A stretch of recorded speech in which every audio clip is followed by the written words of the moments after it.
muyambemu waba tabikola, owokubiri waba abikola kyova olaba abasembayo we bajja nga bamanyi nti balina bajja baabwe ate awo ebirungo babyongeramu nnyo newesanga ne bakisussa omusajja n'aba nga yeekubirawo ne mugamba nti yaloze. Katonda ye aba akola diri. Men abakazi twetwetaaga mu basajja bintu bina, ku bino olina okubako n'ebibiri oba ebisatu: love, care, money, sex. Kuba ebyo ebintu bina obaako n'ebibiri oba ebisatu, omukazi tebagenda kukola ki? Omusajja tebagenda kukwendako. Naye abasajja mutabika laavu ne keya. Oli asobola okubeera nga talina ssente, but when he feels empathy for you, you just tell the situation by saying, yes, my man cares.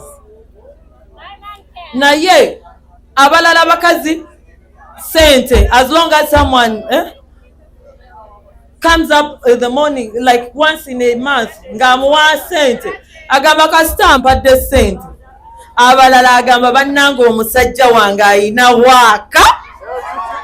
Okitegeera? Kati kwebyo ebintu olina okubeera ng'olinawo sayidi emu. Ate bannange n'abakyala abasajja baagala nnyo you roll it up and ride the bull. Naye bino ebyakubeera wansi abasajja baabikoowa. Do the do. So mbakwatiranga mbasabira bakwano Allah bakuumire nga muli bufumbo bwammwe. When passion is still very high, tauba, when passion is still very high, just ride the bull, just take charge. Let him feast in your temple like never before, and let him explore to the fullest. Assalamu alaikum wa rahmatullahi wa barakatuh. Abayagala mpulire engalo za Hajjati Ali Jannamyalo. Kyenjagala obategeeza tayagala kwogera bimuwulira, ayogera biki?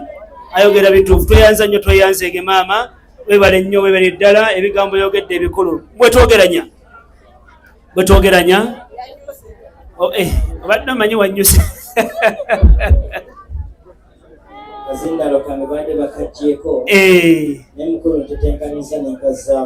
Ebigambo by'omukulu biwulidde.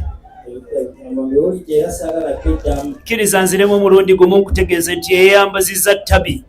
Era ennyambala eyo gy'olaba babayise ba Marry Me Bridals, basange wali ku Lomu Street. Edduuka baliyita City, ekizimba kiyita City House, edduuka namba 15.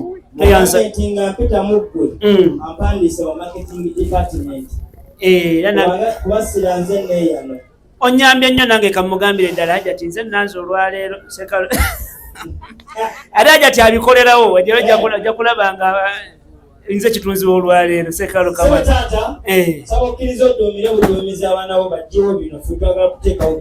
kyokka kyenkugamba kyekino nti tusiimye nnyo, tusiimidde ddala enteekateeka ennungi bweti gy'okoze. Ekyamazima omwana mulenzi akoze ekitagambika, naye sooka onzigirewo ttabi agende. Ebikolwa ebisinga abakyala be mwagala akuleetedde akalabo kakava ku ntobo y'omutima gwe ng'agamba nti beera mukyala w'ebbanga byonna ebyamuliramu byonna biteekeeka mu keesi eno. Agamba nti keesi tadde muno tolikasanga walala wonna. Kale kansabe omukolo omwana ono afaanana bw'ati: Hajjati Shania, Biggie n'abalala abayambyeko. Tusaba Allah subhanahu wa ta'ala abateremu baraka.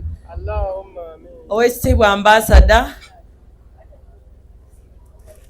ng'ate oli Sheikh, saba Allah naawe wooli akuteremu baraka, bakwongezeeko waggulu. Okay. Tauba, Tabi, you look ravishing. Really stunning. Just shake it, babe.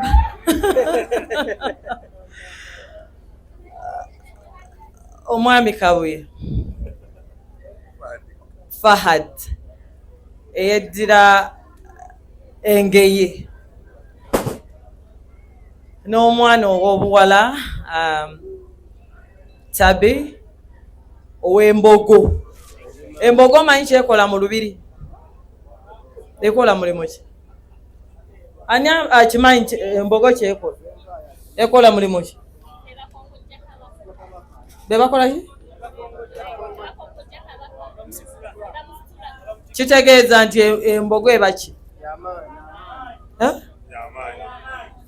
Embogo eba y'amaanyi. Okusitula omuntu akongojja kitegeeza olina okuba nga olina extraordinary powers, just like Mr. Kabuye Shay, nti ate engeye yebeera mu mwaliriro ogwa waggulu eri ewaffe mu Buganda. So the two of you have to fight hard to ensure that your marriage lives to its full expectation.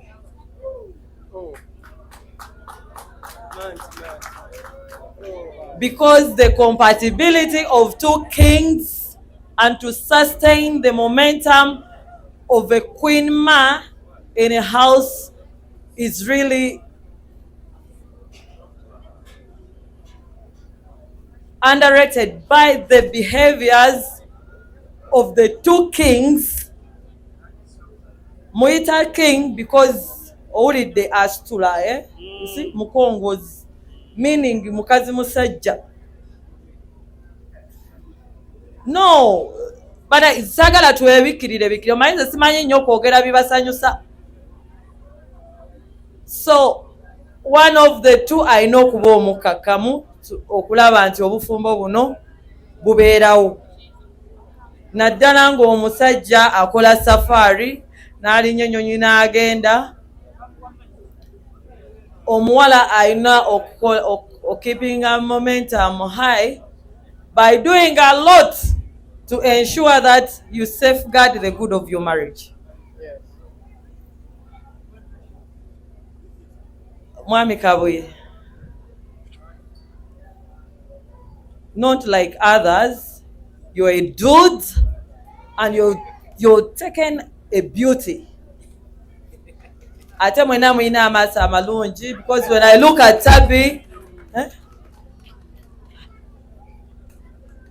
she's just like a flower that blossoms even when thrown in ice. Ofunye omukazi gogenda okera ku macanga ogenda kwagala n'omutunulako ng'azuukuse. Just like a cool breeze, you just look at the apple in our eyes. Let them light up your day.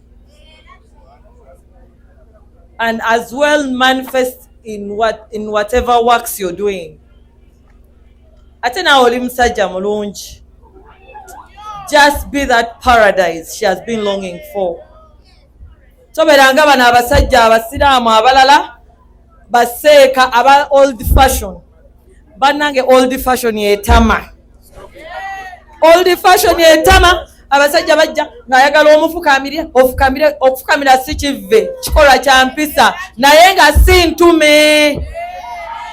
Kubanga saazaalibwa naawe. Wemba saazaalibwa naawe. Nteekateeka. Ongambe beautiful. I know you didn't grow up together, but we are meant to be. And I'm ready to curtail the situation as long as love prevails. Naye kati ne mudderi mwagala abakazi babakwateko nga bali kuki? Ate banaye baseeka mwine ngombe eno. Ani bagamba nti oli omukazi otasobola bikwekolerako? Otutta omwana n'ataalinamu ebintu. Omwana tomuteekako mateeka muleke abyekole. Bw'atuuka ng'agenda kukyusizaamu, oh baby, nga naawe ozza banange mutubowa. Oli ayagala seeka assalamu alaikum. Ne mutuuka mu love. Oli n'agamba Allahu Akbar, subhanallah. kati subhanallah eba ekolerawa etyawo kubanga Allah aba ataddewo amaanyi olwedde ng'agassa amaanyi amakazi n'amasajja nga gonna gali wamu. When passion is so very high, when heavens are mounting the sky, gosh, when heavens are mounting the sky, we only have to raise the libidos, not pulling down the momentum. Ombuza appetite ajati omanyi wano terera omutererewo banange mutubowa baseeka munsaasire munsonyiwe okuboogera muleka omwana abaana babyekoleko nze kyobola obufumbo bwannema kubanga laavu gye njagala sinnagiraba. Njagala ebintu ebyokwekola ebintu ntu ebyokwekoza omusajja ovaeri nga obuuza because of respecting abawo naye vaayo muleke abakazi nabo bajja aveeri ngali ayambadde obuntu bwe she's half naked kubanga aba muntu wo. Let her seduce you to the maximum. Oba kitegeera naye ne mutuza mu ki edduwa zibaawo ssaawa yaazo era ne tusaba Allah teremu baraka mu bye tukola. Naye ate awo Allah we yagattira amaanyi yalina edduwa gye yateekawo esomebwawo ebeemu ebiddamu ekikweyimirira volume yo oba oli wa Razi oba oli wa Muntobazi oba oli no oba omwami oli wa Luswabaswaba oba oli wa Namunswa oba oli wa Masengere kyekikwawula. Naye ne mugamba haji kwata wano kati haji ajira banange ekintu ekyo kibowa jobera tugenda ku Makka kugenda Makka kola hijja banange. To be honest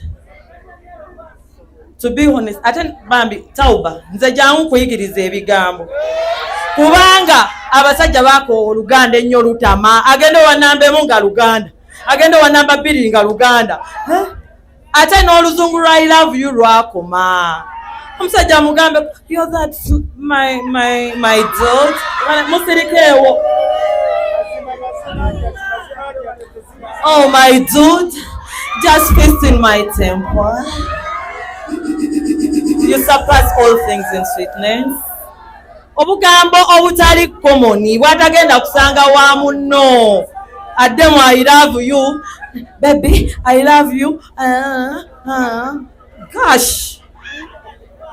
So bambi ate mukyuse ne ku nnimi Abanyarwanda batumazeeka abasajja Abanyankole bakoze batya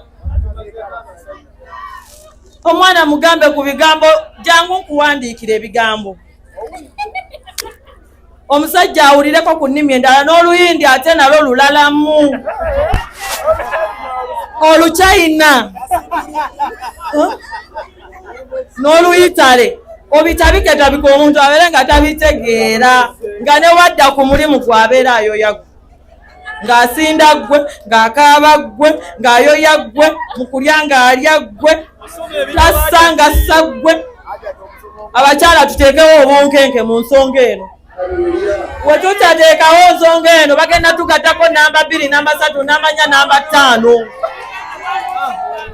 era nze nsaba mukwano bagenda tugattako namba 2 namba 3 namba 4 namba 5 n'omukaaga n'omusanvu kubanga oli ababa kubanga I was talking to someone waliwo sheyi omu basheyi bange bano ne mubuuza naye kiki wofunye omukyala abikola ate ofune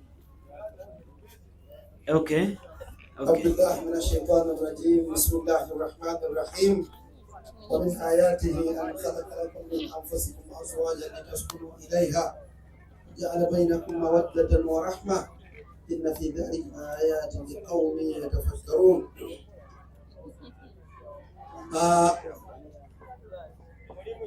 My sister Hajjat bakwagala ebiri genuine.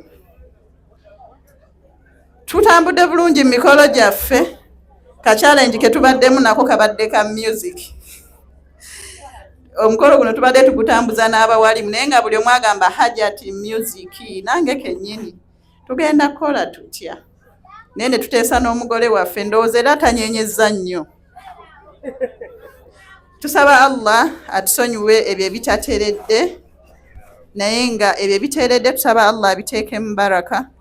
Ebingi nze tawuba mbimugambye era namugambye tawuba biidhinillah buno obufumbo tugenda bufumba ffenna ngenda kuyambako mu ngeri ey'ekizadde nti she is strong, mukyala mukkiriza ate afunye n'omwami omukkiriza. So biidhinillah tusaba Allah abe protection y'obufumbo bwabwe kubanga Tauba is a public person. Buli ekimuhiitinga kihiitinga family kihiitinga omwami we. Naye Allah subhanahu wa ta'ala ajja tusaasira obufumbo bwe busobola otambula obulungi. Tusaba abawalimu mwenna abali wano abazadde ba Tauba, we keep on praying for them. Allah abasaasire obufumbo bwabwe kubanga ababutunuulidde ababuyuuya bangi. So we should pray for them kuba baana bato. Tubasabire Allah abasaasire marriage yaabwe etambule bulungi. Ngenda kwebaza abantu wano bonna be tutambudde nabo. Ndoza mugenda wa salaamu emu. Sheikh mmwe ku bantu salaamu. Assalamu alaikum wa rahmatullahi wa barakatuh. Banange abantu bemulaba wano every Friday tubadde tufunanga meetings naye abawalimu baffe nga we mubalaba ne sente yaffe y'ekiwalimu mugimanyi buli muwalimu yakutte. Sheizu Badujjo yankubidde nangamba ogi kyekiganye wallahi n'atuweereza sente and the rest brother Musa sembera ku wano bamulabe sembera otole ku salaamu mugagga waffe ono mugagga waffe mu first family yatuteekamu sente ne ham jangu otole ku bantu salaamu. Ono yawa abawali mu transport w'okujjuma nekye banaalya ne bye baleka kameeze waka inshallah. Jazakillahu khair. Just fun naye nga nebanza basheekhe bano kubeera nga balina omukwano omulungi tutambula nabo. Ngenda kwebaza nnyo MC Mr. Nkubi Muhammad. Oyo yabadde omukulubiza w'enkiiko zaffe zonna. Sister wange, this is my young sister yanzirako era yabadde treasurer w'omukolo. So every bazadde ba Tauba mumumanyi mu public muntu mulala, but she's a lovely person era muntu wanjawulo. Nja kusembyayo kwebaza Sheinuman lwakwata sobodde kuyimuka. Omwalimu oyo yatuteekamu sente nnyingi nnyo mu mukolo guno nyinza obutannyonnyola, and our sister Sylvia n'emikwano gya Tauba bonna be tutagenda kusobola kwogera. Bannaye tubeebaziza nnyo, basheekhe mwebale nnyo. Saba Allah buli omu amuwa obulungi mu nsonga yonna. Naffe tusaba Allah abawa abakyala bagenda batebenkeza. Sheyalukama leka eno dduwa esooke wuwedde wa Shezibad. Saba Allah akuwa omukyala agenda okutebenkeza, agenda protecting ekitiibwa kyo n'ekya family yo. Era nsaba Allah subhanahu wa ta'ala akuwa omukyala nga ajja kutegeera erinnya lyo n'erya family yo. Era nsaba Allah guno omwaka akuweereza omukyala oyo ng'obudde bukyala. Assalamu alaikum wa rahmatullahi sallallahu alaihi wasallam. Hajati Namyalo ONC, our ambassador, basheekhe mwenna bali wano ab'ebitiibwa,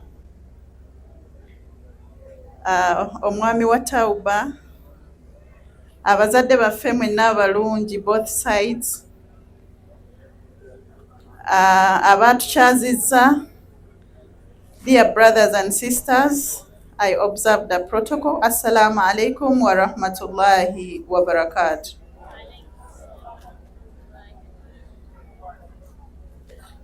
Mbadde nsaba abantu betukoze nabo preparations zino bajje wano neme kubasitula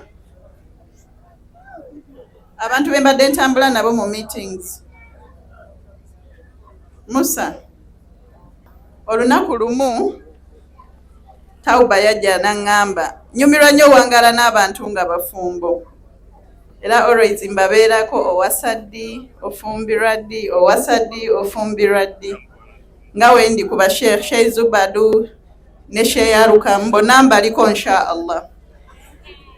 So nalinga nyimbirira nnyo Tauba ofumbirwa ddi Tauba ofumbirwa ddi. So one day nangamba Hajati insha Allah nafunye omwami era ngenda fumbirwa naye Tauba agenda okundaga omwami ng'omwami mumanyi bashekha abasinga abali wano nawangala nabe Egypt for some good years era mbadde musanyufu wembalabye. So we nalaba omwami wa Tauba ne mugamba mashallah ofunye omwami omulungi kyemanyi kuba wali mu b'Emisiri balina love 100% bali lovely wallahi bamanyi we bakwata abakyala, that one I know. So we yandaga omwami we nga Sheikh mumanyi ne mugamba go ahead negendo sale salati istikhara Allah akuguide in everything. So ne tutandika omukolo nengejinga bannange ne tusaba Hajati Namyalo n'abantu abalala betwatuukirira ne tutambuza omukolo alhamdulillah nga we guli essaawa eno. Ngenda kwesooka nebaze Hajati Namyalo. Yesterday twabadde stuck ng'ebintu bitususseeko. Waliwo sister bamuyita big events ne walagenda ewa Hajati omunoonye wonna waali gwomanyi ono omugamba mugayi naye ebintu ebimu bitukalubyeko. So big came out alhamdulillah Hajati yakoze omulimu gw'amaanyi nnyo. My sister nsaba Allah akwongera amadaala akutekeko n'obukuumi yonna gy'owangaalira akwagale webale kwagala bantu ate nga tososola level y'abantu nabo tulina ensonga lwaki tuwangaala nabo. You find someone naye twazze wano okusaawa 12 abaze 12 abakedde ku 7 paka kati tukyaliwo nyokosa omukisa guno okubategeeza tuzze ku lwamu walimu na muwala ono mukwano gw'abawalimu Tauba. Saba Allah jalla jalalu abawo obufumbo obulungi. Sheikh Ali kusooka Sheikh Juma Waiswa Sheikh Bazanya Nengo Sheikh Sulaiman Sowedi Mulia Bisike Sigonungi Kimuli ky'abakyala bakadde bange ba Sheikh mwenna bali ku mukolo guno wa Sheikh Zubadu Sali ono yatusinga emyaka ffenna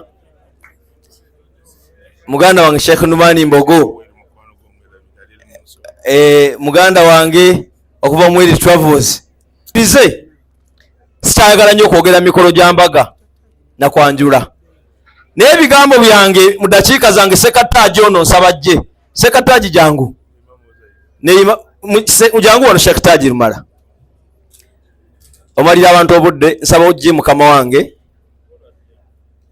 omugole ng'agenda kujja obubaka waffe tetwagala kuwanvuya nnyo obudde nze sikyayagala nnyo okwogera mikolo gya kwanjula yadde embaga naye nsaba Sheikh Taji ono obubaka bwange abeere ng'abutuusa obubaka bwaffe ffenna ne Sheikh Zubadu asiimye obuwe buyite mu Sheikh Taji